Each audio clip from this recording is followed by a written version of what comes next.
Now, another thing to get prepared for the debates tonight, which I should have done these two things right in a row, but again, we were having some tech issues today, so I kind of had to just dive in.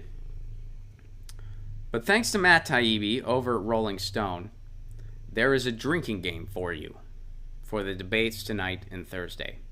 I will not be playing this drinking game. I skimmed this very quickly, and I think I would. I don't think I'd make it. It's very intense.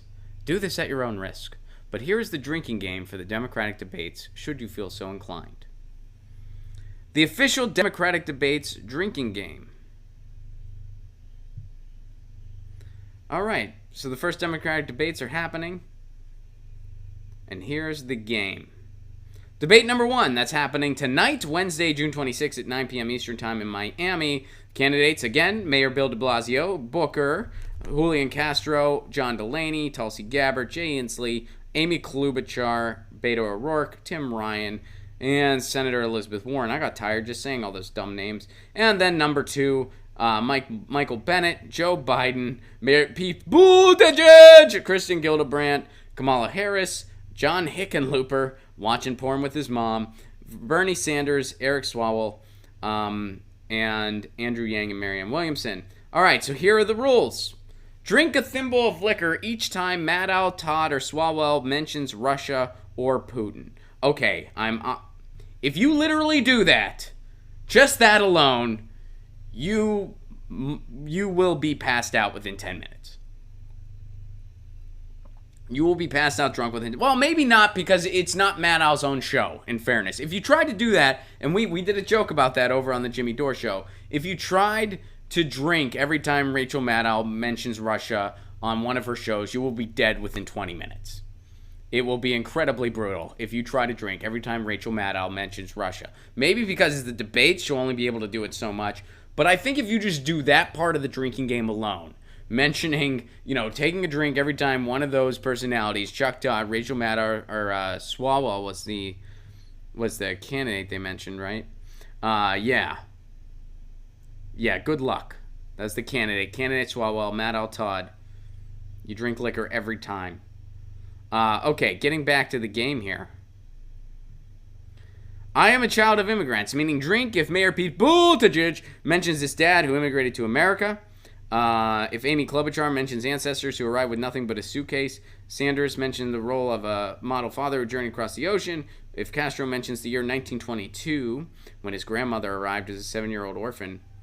I don't understand the whole thing of taking credit for things your ancestors did that you have nothing to do with. Humble beginnings. If they mention humble beginnings. If Amy Klobuchar mentions her grandpa, the iron ore miner, saving money in a coffee can. Or Elizabeth Warren mentions her family's station wagon. That's a thing that she finds. Is that an indicator of rough times? Like, what's the... So, I don't know about this as far as Liz Warren. Did they live in the station wagon? Is that why she's mentioning it? Or is it just... I'm not familiar with that part of Liz Warren. I've never heard about that before. So, this is my first exposure to it. I'm not sure the significance. Did they live in the station wagon? And if not, are they just mentioning that she had a station wagon? And if so, here, I guess let's try to find out. Lucy, you make it tough to Google things, because I'm trying to type in your bodies here. Okay. Did Elizabeth Warren's family live in a station wagon? All right, let's see what Google tells us.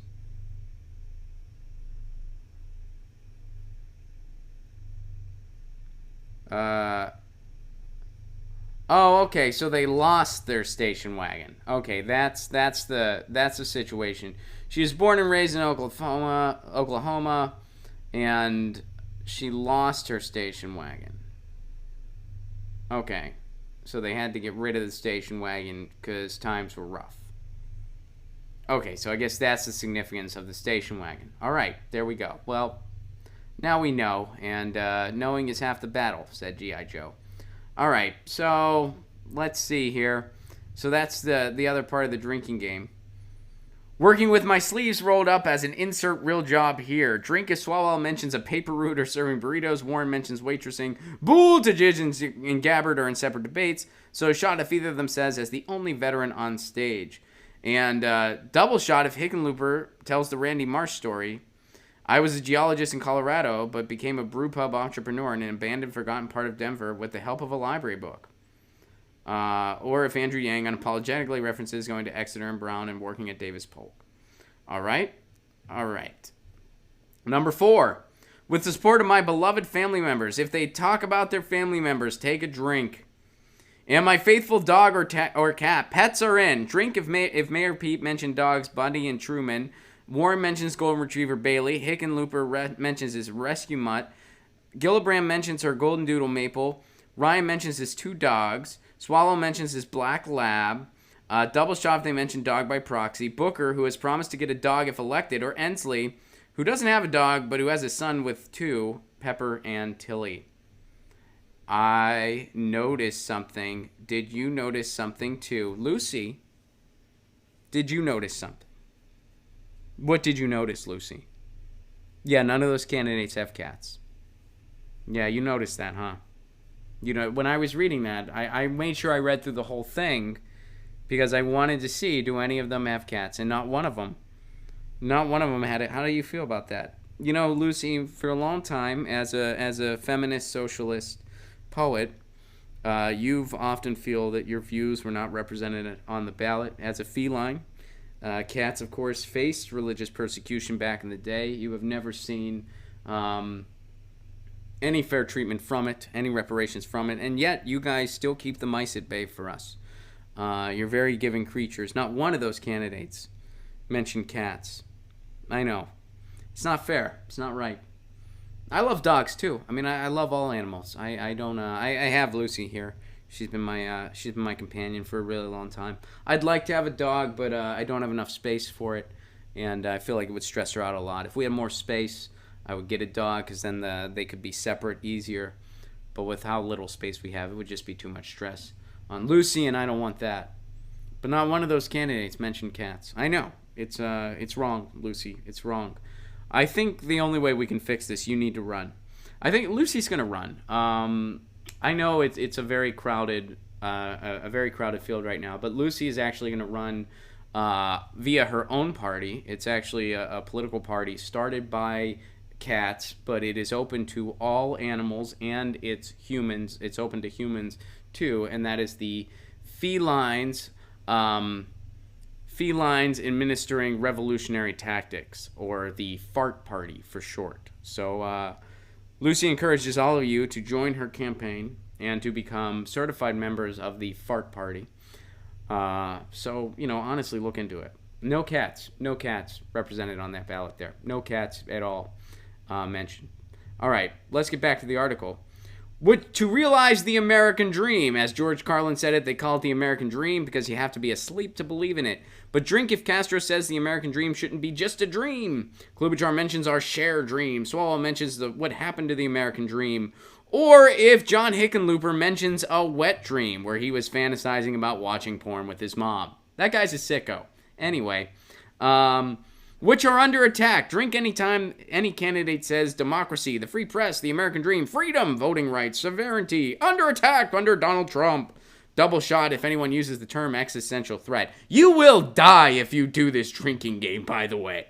If you literally do this drinking game, I hope Matt Taibbi, I know that he do this at your own risk. And I know Matt Taibbi endorses that if it's not actually in the article. Play this game at your own risk. Use your discretion. Because if you do this literally, holy shit, you're going to be hammered. At the very least. By a man who puts children in cages. Drink every time mention the word cages. Yeah, doing that alone, you'll be hammered. And has fostered a culture of division. Drink when Hickenlooper, stumbled over that one. Drink when Hickenlooper, porn mom dude, mentions a canyon of division. Biden mentions the divider in chief. Blah, blah, blah, blah. But Trump. This is a fantastic drinking game. Those are 9 magical rules. You will be hammered beyond comprehension if you actually play this drinking game. But very funny summary by Matt Taibbi. Very excellent job as usual. Always love that guy's stuff. Get your news on with Ron. Don't you want to know what's going on? We're getting our news on today. Get your news on with Ron. Don't you want to know what's going on? We're getting our news on today. Yeah, yeah, yeah. You can tweet me an article at Ron Placone. We'll go through it together and make it our own. Get your news